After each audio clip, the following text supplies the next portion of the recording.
म्हणजे आता जोडीदाराची निवड आपण करू शकतो, की आमची मूल्य एकमेकांशी कशी संबंधित आहेत. पण काही नाती ही जन्मामुळे आलेली असतात. हो. त्या त्या नात्यांमध्ये बदल होणं शक्य असतं का? हो, म्हणजे आता काय आहे, असं काही हो किंवा नाही असं ठाम उत्तर देता येत नाही. पण सांगतो तुला काय, की आता समजा पालक आणि मुलं, तर एक जीवशास्त्रीय नातं आहे, तेव्हा ते घेऊ आपण. तर आता जरी ते मूल पालकांच्या पासून निर्माण झालं असलं, बायोलॉजिकली, जीवशास्त्रीय पद्धतीने, तरी ते येताना स्वतःचा एक युनिकनेस घेऊन आलेलं असतं. हं. म्हणजेच काय, की तो युनिकनेस तर भावाभावांमध्ये किंवा बहिणी-बहिणींमध्येही वेगळा-वेगळा असतो की नाही, सख्यांमध्ये सुद्धा. तर तो युनिकनेस हा पालक काय पद्धतीने चॅनलाइज करतात ना, हे खूप महत्त्वाचं आहे. म्हणजे थोडक्यामध्ये, की तो युनिकनेस आहे ना, तो समजा असा दिसतोय, की ह्याला जाम चिडचिडा स्वभाव आहे या मुलाचा. आणि छोटं बाळ आहे, म्हणजे छोटे नसेल 4-5 वर्षाचा मुलगा किंवा मुलगी आहे, भयंकर चिडचिड आहे. मग आता चिडचिड म्हणजे एनर्जी आहे. आता ही आक्रमक स्वरूपाची ऊर्जा आपण चॅनलाइज कशी करणार? मग ती खेळातून केली, कलेतून केली, तर तीच आक्रमकता ही खूप छान पद्धतीने येऊ शकते की नाही? एक्सप्रेस होऊ शकते की नाही? म्हणजे हा विचार जर पालकांनी त्यावेळी केला ना, की हा युनिकनेस आहे या मुलाचा. अरे आमच्यापैकी कुणीच चिडणारं नाहीत. हा कसा चिडणारा? काय तो त्याचा युनिकनेस आहे. हां, आम्ही भयंकर शांत होतो. हा कसा चळवळ्या.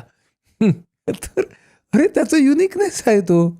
हं, हा लक्षात घेऊन आपल्याला त्याच्यावरती काहीतरी पालक म्हणून स्ट्रॅटेजी करायला पाहिजे. पण आता तिकडं कसं होतं बघा, माझ्या मुलात मी जर माझं एक्सटेन्शन पाहत असेल ना, तर मग ती मागणी, डिमांड ट्रॅकवरती मी जायला लागतो. त्यामुळं हे डोक्यात घेणं खूप महत्त्वाचं आहे, की युनिकनेस हा प्रत्येक व्यक्तीमध्ये असणार. भावाभावांच्या नात्यामध्ये, भावा-बहिणींच्या नात्यामध्ये.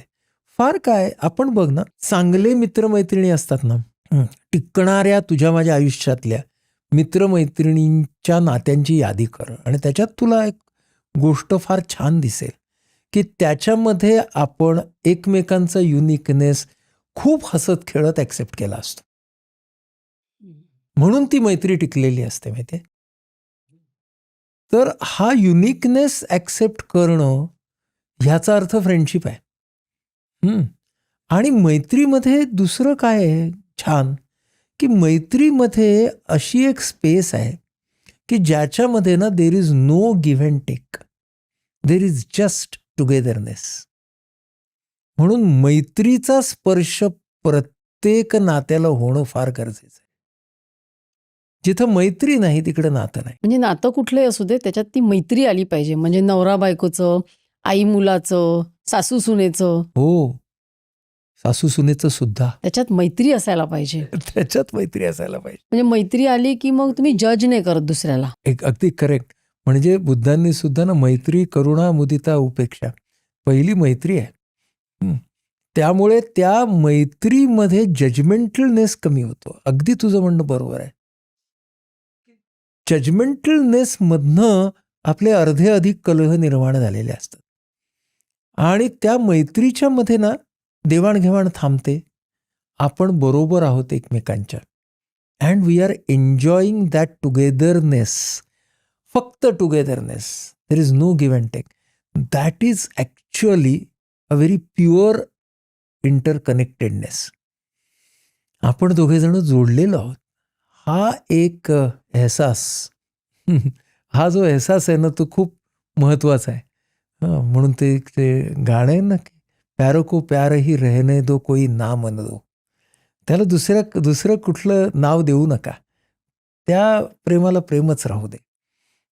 ही जी मैत्री आहे ना, ती सगळ्या नात्यांचा पाया आहे. आणि आपण हा पाया रुंद करण्याचे, खोल करण्याचे प्रयत्न जाणीवपूर्वक करायला हवेत. त्यामध्ये आपल्या संस्कृतीचं भविष्य आहे. लक्षात घेऊया, मैत्रीवरती आधारित नाती ही जितकी वाढतील तितकी आपली संस्कृती, आपली सभ्यता ही जास्त जास्त स्टेबल होत जाणार आहे. जिथं मैत्री नाही तिथे जजमेंट आलं, जजमेंट आलं की सत्ता आली, सत्ता आली की कलह आला. त्यामुळे ह्या सगळ्याचा पाया हा जोडणं आहे.